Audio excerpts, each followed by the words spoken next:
नमस्कार और the deep dive में आपका स्वागत है। आज हम एक ऐसी दुनिया की गहराई में उतर रहे हैं जो हमारे चारों ओर है, बल्कि हमारे अंदर भी है, पर हम उसे देख नहीं सकते। हम बात कर रहे हैं कोशिका की, जीवन की वो सबसे छोटी इकाई जो अपने आप में एक पूरा ब्रह्मांड है। हमारे आज के स्रोत एनसीईआरटी कक्षा 11 जीव विज्ञान के अध्याय 8 पर आधारित कुछ विस्तृत नोट्स हैं, लेकिन हमारा मिशन सिर्फ तथ्यों को दोहराना नहीं है। हम ये समझने की कोशिश करेंगे कि एक कोशिका एक जीते जागते शहर की तरह आखिर काम कैसे करती है। तो चलिए इस सूक्ष्म दुनिया के दरवाजे खोलते हैं। सबसे पहले तो यह समझना होगा कि सारी कोशिकाएं एक जैसी नहीं होती। इन नोट्स के मुताबिक कोशिकाओं के दो मुख्य डिजाइन हैं, प्रोकैरियोटिक और यूरोकैरियोटिक। जो प्रोकैरियोटिक कोशिकाएं हैं जैसे बैक्टीरिया, वो तो बहुत सरल लगती हैं। मतलब उनमें कोई असली न्यूक्लियस या केंद्रक नहीं होता और उनका जेनेटिक मटेरियल बस कोशिका के अंदर तैरता रहता है। सुनने में यह काफी आदिम लगता है ना? हाँ, आदिम शब्द सही है, पर इनकी सादगी को इनकी कमजोरी नहीं समझना चाहिए। ये पृथ्वी पर जीवन के सबसे पुराने और सबसे सफल रूपों में से हैं, और इनकी इसी सादगी में कुछ बहुत ही चालाक तंत्र छिपे हैं, जैसे कि प्लाज्मिड। प्लाज्मिड? हाँ, ये मुख्य डीएनए के अलावा एक छोटा गोलाकार डीएनए का टुकड़ा होता है। आप इसे एक एड ऑन या एक सॉफ्टवेयर प्लगइन की तरह समझ सकते हैं। Software plugin? ये तो दिलचस्प है।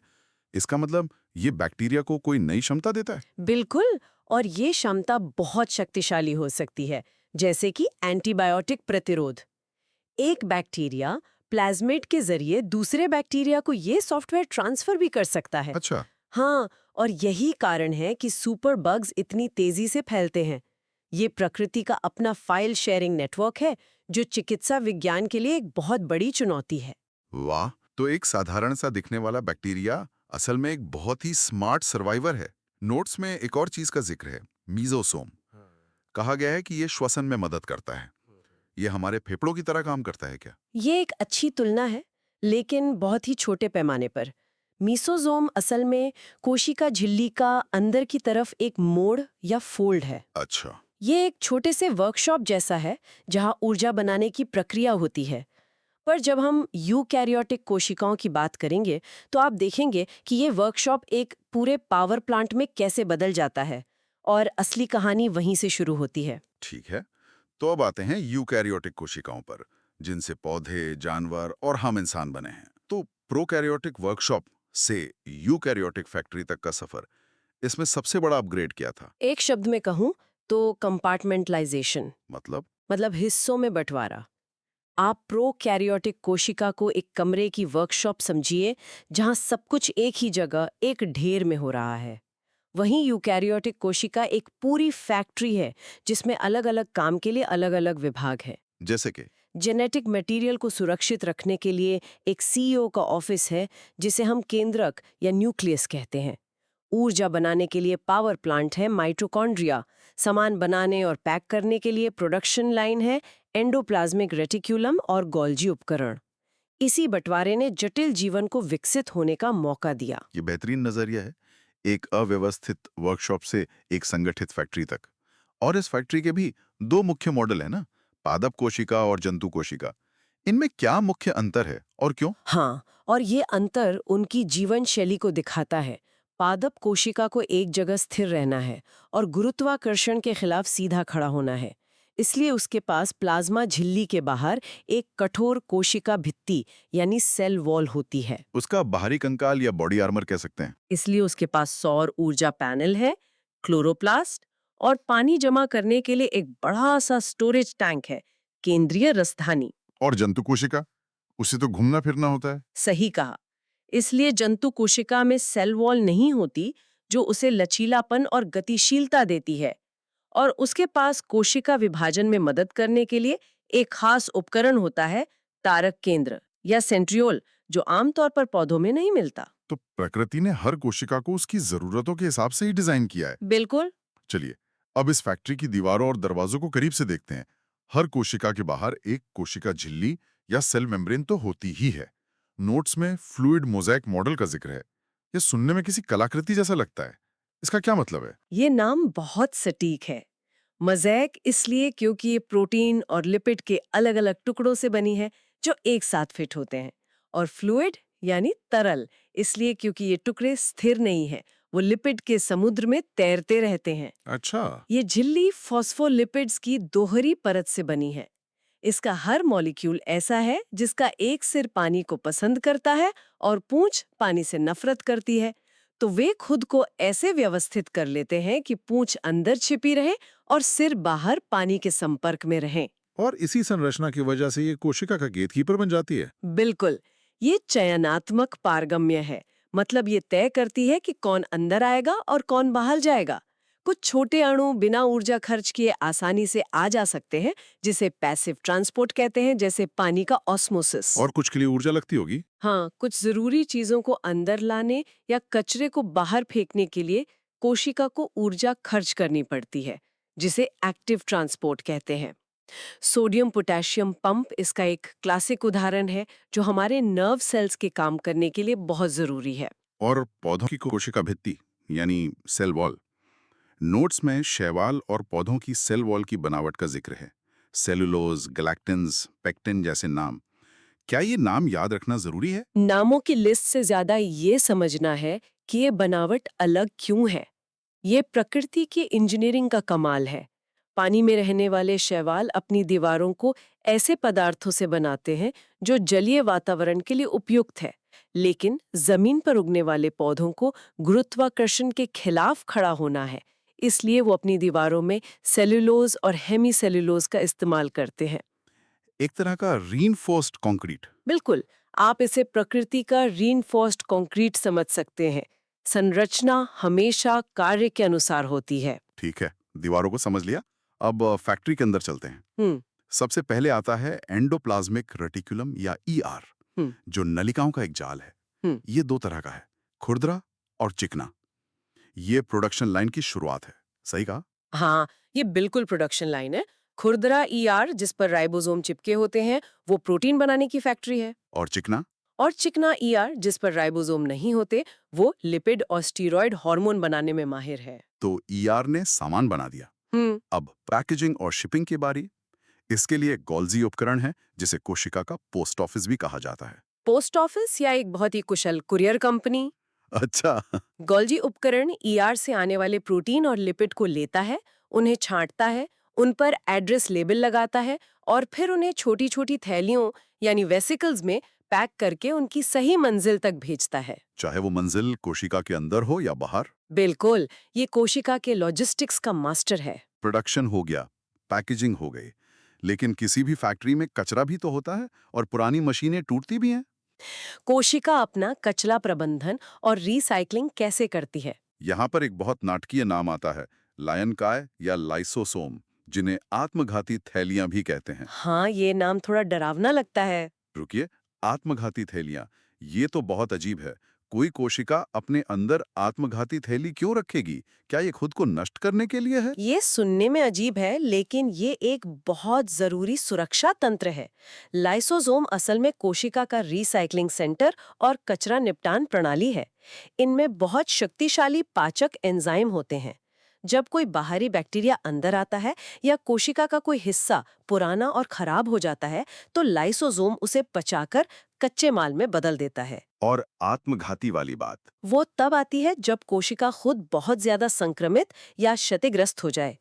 तब ये लाइसोसोम फट सकता है और पूरी कोशिका को पचा सकता है, ताकि संक्रमण आगे न फैले या वो कोशिका कैंसर सेल न बन जाए। मतलब ये जीव के भले के लिए कोशिका का बलिदान है। बिल्कुल। कमाल है, ये तो एक सैनिक की तरह है जो पूरे समूह को बचाने के लिए खुद को कुर्बान कर दे। अब बारी है उस कोशिकांग की जिसके बारे में सबने सुना है, माइटोकॉन्ड्रिया, कोशिका का पावर हाउस। ये नाम तो बहुत मशहूर है। और ये नाम बिल्कुल सही है। माइटोकॉन्ड्रिया ही वो जगह है जहां भोजन के अणुओं को तोड़कर एटीपी के रूप में प्रयोग करने लायक ऊर्जा बनाई जाती है। इसकी बनावट ऊर्जा उत्पादन को अधिकतम करने के लिए ही बनी है। कैसे? इसकी भीतरी झिल्ली में बहुत सारे मोड़ होते हैं, जिन्हें क्रिस्टी कहते हैं। ये मोड़ सतह के क्षेत्रफल को बहुत ज्यादा बढ़ा देते हैं। ठीक वैसे ही जैसे एक छोटे से कमरे में बहुत सारी अलमारियां लगाकर सामान रखने की जगह बढ़ाई जाती है। एकदम सही। ज्यादा सतह का मतलब है ऊर्जा बनाने वाले एंजाइमों के लिए ज्यादा जगह। नोट्स में एक और बहुत हैरान करने वाली बात लिखी है कि माइटोकॉन्ड्रिया का अपना खुद का डीएनए और राइबोसोम होते हैं। ये तो ऐसा है जैसे फैक्ट्री के अंदर पावर प्लांट का अपना अलग मैनेजमेंट और ब्लूप्रिंट हो। ऐसा क्यों?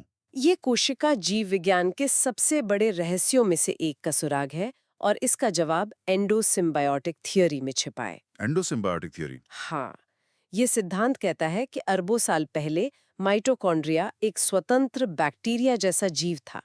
एक बड़ी कोशिका ने उसे निगल लिया, लेकिन पचाने की बजाय दोनों के बीच एक समझौता हो गया।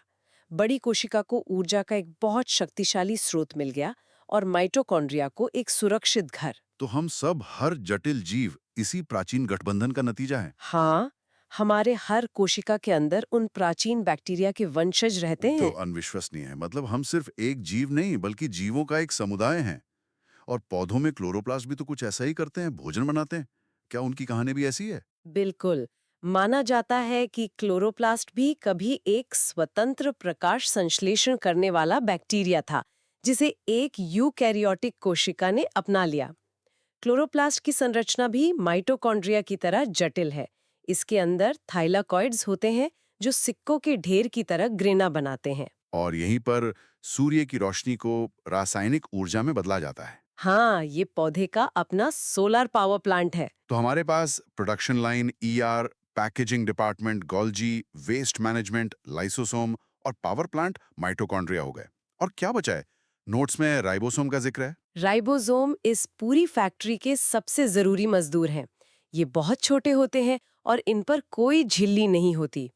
इनका सिर्फ एक ही काम है, प्रोटीन बनाना। ये न्यूक्लियस से आए संदेशों को पढ़ते हैं और उसके अनुसार प्रोटीन की चेन बनाते हैं। यहाँ पर 70S और 80S जैसे शब्द आते हैं। इनका क्या मतलब है?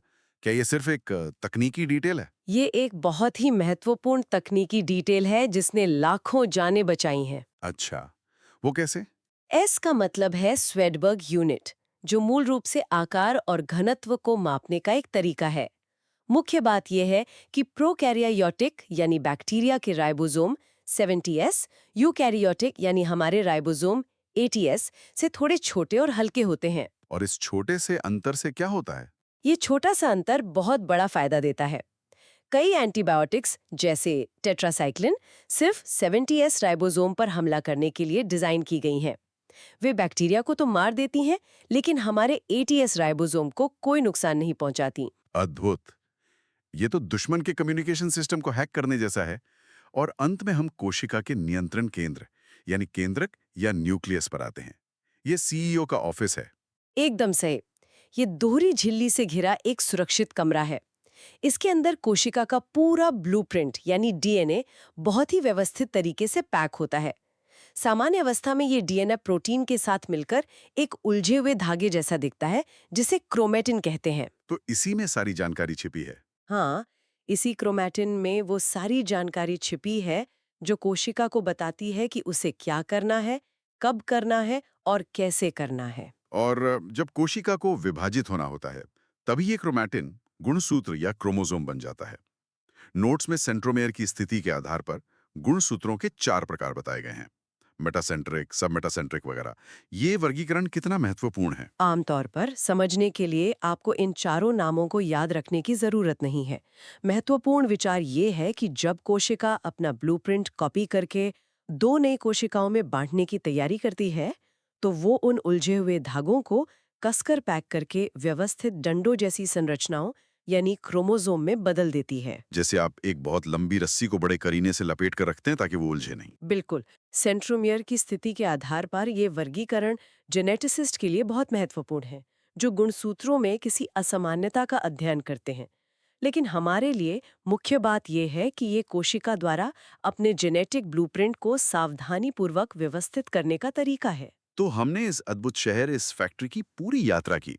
इसकी दीवारों से लेकर इसके पावर प्लांट, प्रोडक्शन लाइन और अंत में इसके कंट्रोल रूम तक।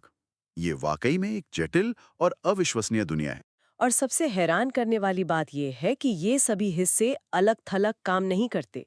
हर कोशिकांग की संरचना उसके काम के लिए पूरी तरह से अनुकूलित है और वे सभी एक दूसरे के साथ एक अविश्वसनीय समन्वय में काम करते हैं ताकि एक जीवित इकाई बनी रहे। एक परफेक्ट ऑर्केस्ट्रा की तरह। हाँ, जहाँ हर संगीतकार अपनी भूमिका जानता है। ये वाकई सोचने पर मजबूर करता है।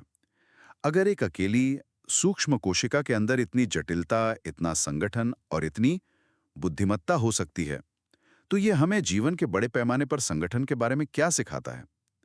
शायद ये इस ब्रह्मांड के पैटर्न का एक छोटा सा प्रतिबिंब है। ये एक ऐसा सवाल है जिस पर विचार करने के लिए हम आपको छोड़ जाते हैं।